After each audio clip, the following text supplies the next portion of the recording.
Hello students, welcome to personal tutor. मैं हूं संयोगिता और हम पढ़ रहे हैं होल नंबर्स। होल नंबर्स में हमने क्वेश्चन नंबर 3 जो था एक्सरसाइज 2.2 का उसे कंप्लीट कर लिया है। अब हम कर रहे हैं नेक्स्ट क्वेश्चन नंबर 4 सॉल्व। तो चलिए स्टार्ट करते हैं विद क्वेश्चन नंबर 4।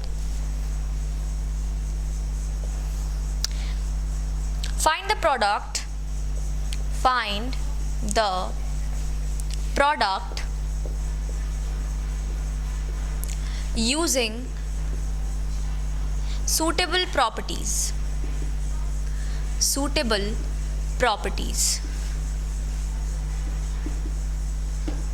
अब यहाँ इस क्वेश्चन में उन्होंने हमसे जो है क्लियरली बोल दिया है कि आपको यहाँ जो प्रोडक्ट है उसे फाइंड करने के लिए प्रॉपर्टीज़ का यूज़ करना है।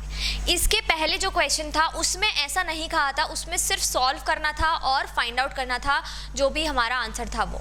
लेकिन यहाँ उन्होंने क्लियरली बोला है तो यहाँ पर जो प्रॉपर्टीज़ हैं उनका यूज़ करना कंपलसरी है। तो आपको देखना पड़ेगा कि कौन सी प्रॉपर्टी है और वो लगानी ही पड़ेगी। यहाँ आप नॉर्मली क्वेश्चन को सॉल्व नहीं कर सकते हो, विदाउट प्रॉपर्टी नहीं कर सकते हो।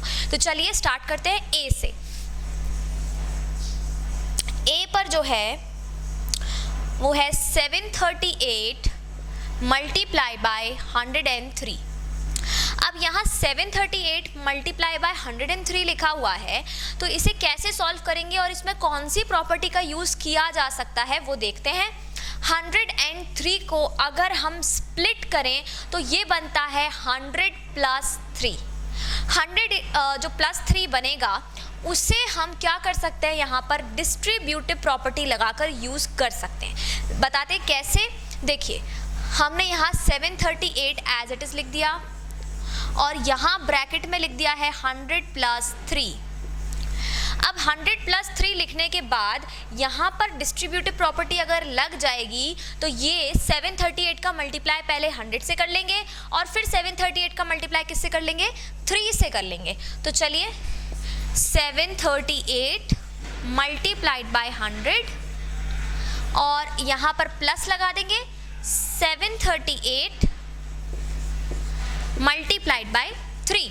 ये रिवर्स में चल रहा है। डिस्ट्रीब्यूटिव प्रॉपर्टी जो है रिवर्स में, मतलब कि यहाँ पर ये हम पहले कॉमन ले रहे थे, पहले वाले क्वेश्चन में हमने प्रॉपर्टी को कॉमन लिया था, राइट। लेकिन इसमें हम क्या कर रहे हैं, उसको स्प्लिट कर रहे हैं। मतलब ये हमने जो 103 था उसको स्प्लिट करके 100 प्लस 3 किया और फिर अब इसका मल्टीप्लाई इन दोनों के साथ में कर रहे हैं। पहले हम इस स्टेप से इस स्टेप पर जा रहे थे, अब हमने इस स्टेप से इस स्टेप पर आए हैं। तो ये हमने कहा, यहाँ पर हमें लिखना पड़ेगा कि हमने कौन सी प्रॉपर्टी जो है यूज़ की है, यूजिंग आप डिस्ट्रीब्यूटिव प्रॉपर्टी भी लिख सकते हैं, डिस्ट्रीब्यूटिविटी भी लिख सकते हैं, डिस्ट्रीब्यूटिविटी। ये ऐसे आपको साइड में लिखना पड़ेगा, जो आपने यूज़ किया है उसको लिखना पड़ेगा।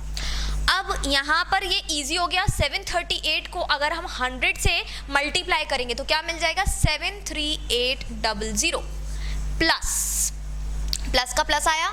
अब ये 738 को मल्टीप्लाई अगर हम 3 से करेंगे, 738 को अगर 3 से मल्टीप्लाई करेंगे तो क्या मिलेगा, इसके लिए मल्टीप्लिकेशन कर लेते हैं। 3 8 यहाँ पर 24, 9 प्लस 2 11, 21 प्लस 1 22, 2214 क्या हो गया है, 2214।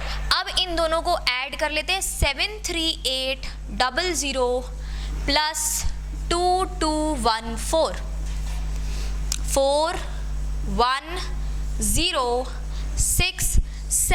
76014। ये हमारा यहाँ पर फाइनल आंसर 76014। तो यहाँ पर हमने क्या किया कि जो डिस्ट्रीब्यूटिव प्रॉपर्टी थी उसको पहले हमने बनाया क्वेश्चन को ऐसा कि जिससे हम वो लगा पाएँ और उसके बाद हमने उस प्रॉपर्टी को यहाँ पर लगा दिया और ये काफ़ी इजी हो गया। ये काफ़ी बड़ा मल्टीप्लिकेशन था, लेकिन यहाँ पर प्रॉपर्टी को लगाने की वजह से ये जो मल्टीप्लिकेशन है ये काफ़ी इजी हो गया। इसी का नेक्स्ट क्वेश्चन देखेंगे।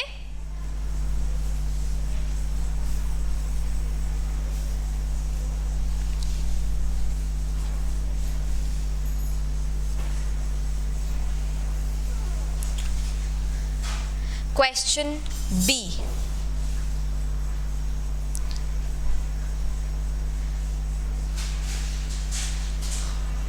क्वेश्चन जो बी है वो है 854 मल्टीप्लाइड बाय 102। ये है क्वेश्चन बी। अब यहाँ पर भी ये 102 है, तो इसको भी हम क्या कर सकते हैं, स्प्लिट कर सकते हैं 100 और 2 में, राइट। तो 854 लिखेंगे, यहाँ पर ये इज इक्वल्स टू या एरो आप लगाएं ज़रूर, उसके बाद यहाँ मल्टीप्लिकेशन लिखेंगे और इसे स्प्लिट करके लिख लेंगे 100 प्लस 2। ये कैसे पता चलता है कि कैसे स्प्लिट करना है, देखिए 102 है तो ये 100 और 2 में अगर स्प्लिट करेंगे तो इजी रहेगा, क्योंकि 100 से मल्टीप्लिकेशन काफ़ी इजी है और किसी भी 1 डिजिट से मल्टीप्लिकेशन काफ़ी इजी होता है किसी बड़े नंबर का, इसलिए हम ऐसा करते हैं। ऐसा ज़रूरी नहीं है कि आपको ऐसे ही स्प्लिट करना है, लेकिन स्प्लिट करने का फ़ायदा तभी होता है जब ये ईजी नंबर्स आएँ, ईजी टर्म्स आएँ। 102 को आप 99 प्लस 3 में भी स्प्लिट कर सकते हैं, लेकिन उससे आपका जो क्वेश्चन है वो ईजी नहीं बनेगा, वो कैसा बन जाएगा, वैसा का वैसा बना रहेगा, क्योंकि इससे फिर आप इसमें भी मल्टीप्लाई कर लीजिए इतना बड़ा अगर आप मल्टीप्लिकेशन करना चाह रहे हैं, इसलिए इसे हम 100 के टर्म्स में स्प्लिट करते हैं। अब यहाँ पर हम लगा देंगे डिस्ट्रीब्यूटिविटी, तो ये हो जाएगा 854 मल्टीप्लाइड बाय 100, ये हो गया प्लस 854 मल्टीप्लाइड बाय 2, और यहाँ पर हमने क्या यूज़ किया है, यूजिंग डिस्ट्रीब्यूटिविटी, ये हमने यूज़ किया है। अब इन दोनों का मल्टीप्लिकेशन कर लेंगे, 854 और यहाँ 00 प्लस इसका करेंगे 2 में मल्टीप्लाई, 2 4 ज़ा 8, 2 5 ज़ा 10, 16 और 1 17, 1708। इनको ऐड कर लेंगे, क्या नंबर्स हैं, 8 5 4 0 0 1 7 0 8, ये हो गया 8, ये हो गया 0, ये हो गया 11 7 8 8 7 1 0 8 8 7 1 0 8, ये आ गया हमारा यहाँ फाइनल आंसर 87108।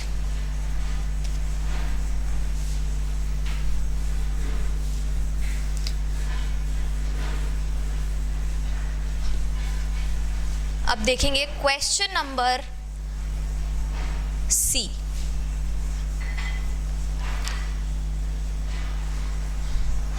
सी में हमारे पास है 258 मल्टीप्लाइड बाय 1008। इसमें भी क्या करेंगे, हम जीरो के टर्म्स में ही स्प्लिट करेंगे। ये 1008 जो है इसको हम 1000 प्लस 8 ऐसे स्प्लिट कर सकते हैं, क्योंकि 8 से मल्टीप्लिकेशन इजी है। तो यहाँ पर 258 लिख देंगे और स्प्लिट कर देंगे 1000 प्लस 8। अब ये जो है मल्टीप्लिकेशन हो जाएगा दोनों तरफ, 258 का 1000 से प्लस 258 का 8 से।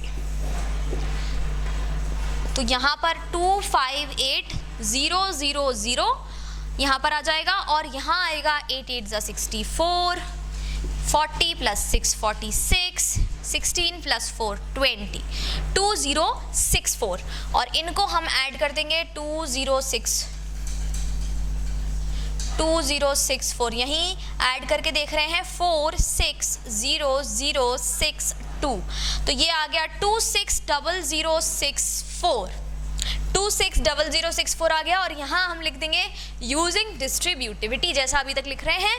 तो बस इस तरह से ये बड़े नंबर्स में भी सॉल्व हो सकता है। अगर यहाँ 10008 होता तो हम उसे 10000 प्लस 8 भी लिख सकते थे।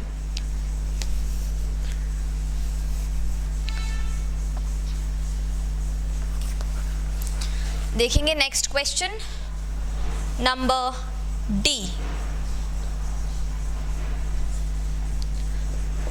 1005 मल्टीप्लाइड बाय 168। अब यहाँ पर अगर आप देखें तो ये है 1005 और ये है 168।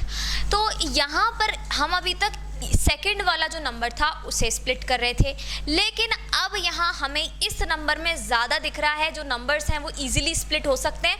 तो यहाँ हम इस वाले नंबर को स्प्लिट कर देंगे, तो ये हो जाएगा 1000 प्लस 5 मल्टीप्लाइड बाय 168।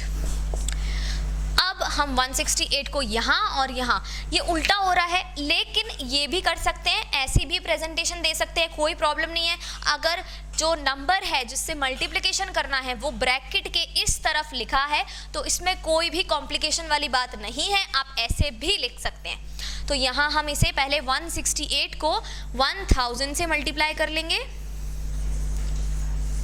प्लस 168 को 5 से मल्टीप्लाई कर देंगे, तो ये हो जाएगा 168,000 प्लस 168। अच्छा, इस यहाँ पर हमें मल्टीप्लाई करना है, 5 8 ज़ा 40, 5 6 ज़ा 30 और 4 34, 5 1 ज़ा 5 और 3 8, 840। तो ये हो गया 168,840। ये आ गया हमारा यहाँ पर फाइनल आंसर। और यहाँ हम लिखेंगे यूजिंग डिस्ट्रीब्यूटिविटी, चाहे तो डिस्ट्रीब्यूटिव प्रॉपर्टी भी लिख सकते हैं। अच्छा, यहाँ पर पूरा भी लिखना चाहे तो पूरा भी लिख सकते हैं, using distributivity of multiplication in addition, ये भी कर सकते हैं। तो जैसा आपको ठीक लगे इतना लिख देंगे तो भी काफ़ी ही है। तो ये था हमारा क्वेश्चन नंबर 4। आई होप कि ये क्वेश्चन आपको अच्छे से समझ में आया होगा। In case of any doubt आप तुरंत उन्हें कमेंट्स में ज़रूर पोस्ट कीजिए। मिलते हैं नेक्स्ट वीडियो में एक नए क्वेश्चन के साथ। तब तक के लिए thank you and good bye students.